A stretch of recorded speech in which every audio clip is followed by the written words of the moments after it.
Millet Marvels, changing the way world eats by Tenali Double Horse.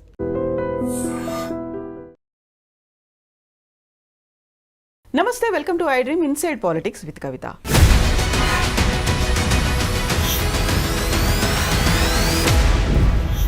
హైదరాబాద్లో Jubilee hills assembly సెగ్మెంట్కి ఉప ఎన్నిక మాత్రమే కాదు, మిగతా 10 చోట్ల కూడా ఉప ఎన్నికలు రాబోతున్నాయా? ఎందుకని బీఆర్ఎస్ పార్టీ ఆ దిశగా ప్రయత్నాలు మొదలుపెట్టింది? పదే ఉప ఎన్నికల్లో గెలిచి చూపించు అనేటువంటి ఛాలెంజెస్ కూడా చేస్తుంది. యాక్చువల్గా 10 మంది మీద అనర్హత వేటు పడుతుందా? స్పీకర్ ఎలాంటి నిర్ణయం తీసుకోబోతున్నారు? సుప్రీంకోర్టు జోక్యం తర్వాత అడుగులేమైనా తొందరగా పడుతున్నాయా? మనతో పాటుగా ఉన్నారు పొలిటికల్ అనలిస్ట్ వి ప్రకాష్ గారు. ప్రకాష్ గారు నమస్కారం అండి.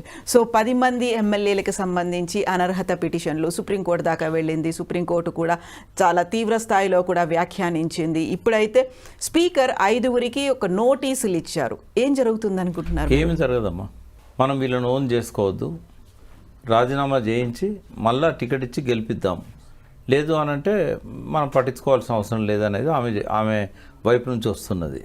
ఆమె ఎప్పుడు జెన్యున్ ఉంటారు ఆమె. కానీ వాళ్ళు ఏం చేస్తున్నారంటే మనల్ని నమ్ముకొని వచ్చారు కదా, మనం వీళ్ళని కాపాడాలి కాబట్టి దీన్ని ఇట్లే స్పీకర్ గారు నానుస్తూ ఉండాలి. లేదైతే ఒకవేళ తప్పనిసరి నిర్ణయం తీసుకోవాల్సి వస్తే సుప్రీంకోర్టు ఆంక్షలు పెట్టినప్పుడు అప్పుడు ఏంటంటే డిస్క్వాలిఫై చేయకుండా టెక్నికల్గా వాళ్ళు టీఆర్ఎస్లోనే ఉన్నారు, స్టేట్మెంట్ రికార్డ్ చేసేసి మీరు టీఆర్ఎస్ ఉన్నారా, మీరు ఏ పార్టీలో ఉన్నారని చెప్పి అడిగి టీఆర్ఎస్లోనే ఉన్నాము అని చెప్తే వాళ్ళను వదిలేయడమే. ఒక్క దానం నాగేందర్ మాత్రమే తప్పించుకోలేడు, ఎందుకంటే డాక్యుమెంటరీ ప్రూఫ్ ఉంది. ఆయన బీఫామ్ కాంగ్రెస్తోని ఎమ్మెల్యేగా టీఆర్ఎస్ ఎమ్మెల్యేగా ఉంటూ కాంగ్రెస్ బీఫామ్తోనే ఎంపీగా పోటీ చేశాడు. ఆయన ఒక్కరికి ఇబ్బంది. అప్పుడు సుప్రీంకోర్టు కూడా చేయడానికి ఏం లేదు. ఇప్పుడు 3 నెలల గడువు అయితే విధించింది. వాళ్ళు అసెంబ్లీలో కూడా బీఆర్ఎస్ వాళ్ళతో కలిసి కూర్చోవట్లేదు కదా, సపరేట్గా కాంగ్రెస్తోనే కూర్చుంటున్నారు. ఎక్కడ కూర్చున్నా కూడా అది ఇంపార్టెంట్ కాదు. అది అసెంబ్లీలో వాళ్ళు రిక్వెస్ట్ మీద ఎక్కడైనా ఇస్తారు. ఇక్కడ ఏంటంటే వాళ్ళు కాంగ్రెస్లో చేరినట్టుగా టెక్నికల్గా అది ప్రూవ్ చేసే అవకాశం అసెంబ్లీ స్పీకర్ దగ్గర ఉండదు. కోర్టులో కావాలంటే ప్రూవ్ చేయొచ్చు, బట్ ఇక్కడ మాత్రం అసెంబ్లీలో వాళ్ళకు ప్రొటెక్షన్ దొరుకుతుంది. మీనాక్షి నటరాజన్ గారు అన్న మాటకు కనుక కాంగ్రెస్ అధ్యక్షుడు విలువ ఇచ్చినట్టయితే, కాంగ్రెస్ ముఖ్యమంత్రి విలువ ఇచ్చినట్టయితే ఖచ్చితంగా వాళ్ళు డిస్క్వాలిఫై అవుతారు. ఎందుకంటే స్పీకర్ చెప్తారు డిస్క్వాలిఫై చేయండి అని, మళ్ళీ ఎలక్షన్లో. సో ఇప్పుడైతే అరికపూడి గాంధీ మీద కేటీఆర్ తీవ్ర స్థాయిలో విరుచుకుపడ్డారు. At the same time Kadiyam Srihari మీద వరంగల్ జిల్లాకు చెందినటువంటి బీఆర్ఎస్ లీడర్లందరూ కూడా సవాళ్లు విసురుతున్నారు. మళ్ళీ నువ్వు తిరిగి గెలువు, కాంగ్రెస్ టికెట్ మీద గెలిస్తే నీ పరిస్థితి ఏంటో అర్థమవుతుంది అనేది. అంటే గ్రౌండ్ సిచ్యువేషన్ చూసినట్టయితే లోకల్ బాడీస్లలో 3-4 జడ్పీలు వాళ్ళు 3-4 కాదు, ఒక 10-15 జడ్పీలు తీసుకుంటారేమో. కానీ ఎమ్మెల్యేగా గెలవాలంటే చాలా కష్టం. అట్లా వన్ సైడ్ సపోర్ట్ కాంగ్రెస్కి ఇప్పుడు గతంలో లాగా ఉంటుందని అయితే నేను అనుకోవట్లేదు. కాబట్టి ట్రయాంగిల్ కంటెస్ట్ చాలా దిక్కులు ఉంటుంది. ఉన్నప్పుడు కాంగ్రెస్ మళ్ళీ గెలవడం సాధ్యం కాదు. అంటే వీళ్ళందరికీ కాంగ్రెస్ టికెట్ ఇచ్చినా కూడా గెలిపించుకోవడం సాధ్యం కాదు. సో ప్రస్తుతం ఉన్నటువంటి పరిస్థితుల్లో జూబ్లీ హిల్స్కి సంబంధించి తీవ్ర స్థాయిలో చర్చ జరుగుతోంది. టికెట్ ఎవరికి ఇవ్వాలి అనే దాంట్లో అర్హులు అంటే సానుభూతి ఓట్లా లేకపోతే ఎలా ఉంటుంది దాంట్లో? అంటే మన దగ్గర ఒక సెంటిమెంట్ ఉంటుంది, చనిపోయిన వాళ్ళ కుటుంబ సభ్యులకు ఇవ్వాలి అని.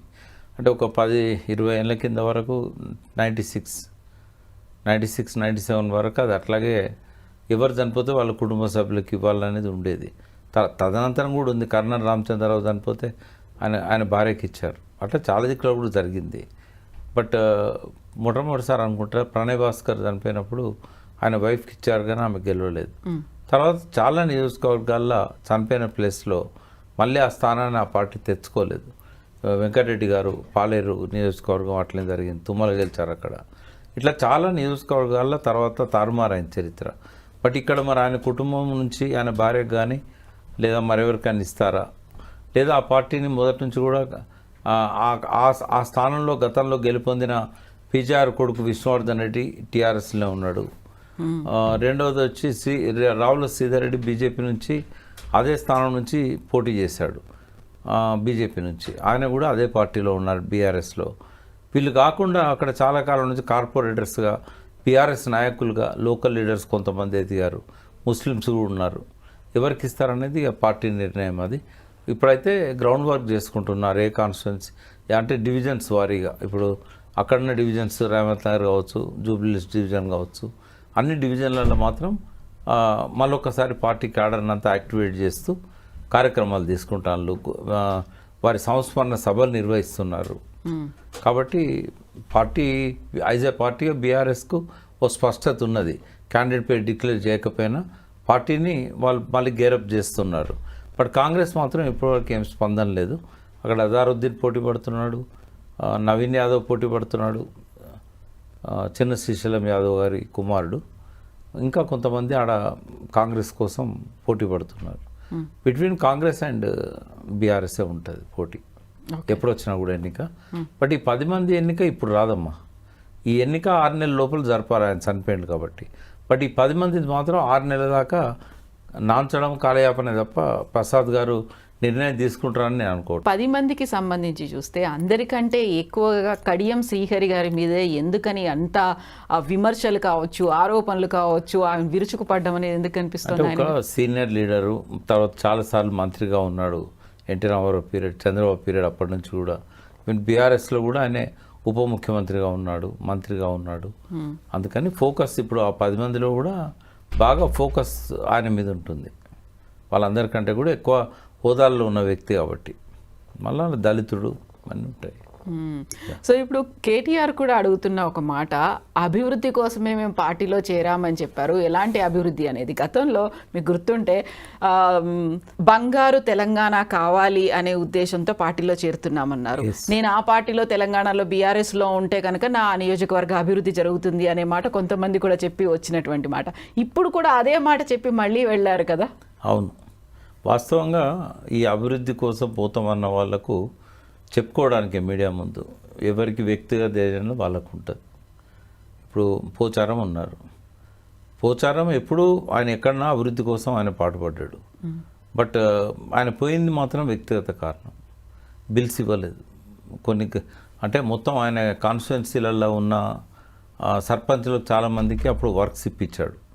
కేసీఆర్ గారితో మంచిగా ఉండే కాబట్టి స్పీకర్గా, తర్వాత కాలంలో ఆయన వ్యవసాయ శాఖ మంత్రిగా ముందు ఉండే కదా. కాబట్టి ఆయనకున్న పలుకుబడినంతా ఉపయోగించుకొని ఆయన ఫండ్స్ తీయగలిగాడు, బాగా చేశాడు. బట్ ప్రతి సర్పంచ్ పోయి ఇంటి ముందర కూర్చొని నాకు డబ్బులు ఇప్పి గవర్నమెంట్ పోయింది ఆయన చెప్తే రేవంత్ రెడ్డి వినడు. కాబట్టి ఇక ఆయనకు భరించలేని స్థాయికి పోయింది ఆయన. కలెక్టర్ల దగ్గర, తర్వాత పైన అందరితో ఆయన మొరబెట్టుకున్నాడు. ఎవ్వరు కూడా ₹1 విడుదల చేయలే. ఆయన కొడుకున్న ఒక హోదా కూడా రేవంత్ రెడ్డి క్యాన్సిల్ చేశాడు. ఇవన్నీ చూసిన తర్వాత ఇక తప్పదు, రాజకీయాలలో ముందుకు పోవాలంటే వీళ్ళకందరికీ నేను ఇప్పించాల్సిందే బిల్స్ అని చెప్పి బిల్స్ కోసం వెళ్ళిపోచారు.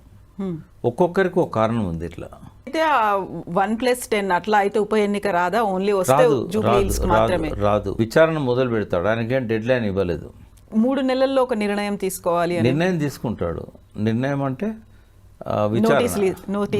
విచారణ నిర్ణయం అంటే ఇక పని జరుగుతుంది కదా. ఎవరైనా పోయినా కూడా బీఆర్ఎస్ మళ్ళీ ఇన్సిస్ట్ చేసింది అనుకోండి, మొదలు పెట్టారు కదా, ఇన్ని రోజుల్లో కంప్లీట్ చేయాలని మేము ఎట్లా ఇస్తాం?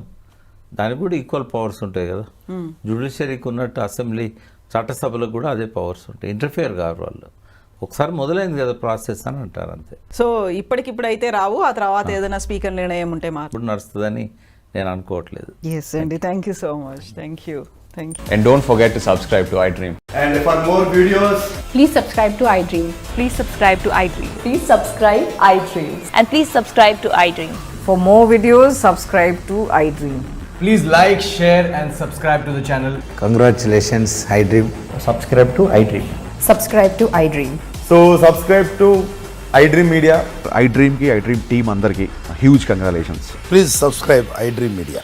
Please subscribe to iDream. Subscribe iDream. Please subscribe to iDream.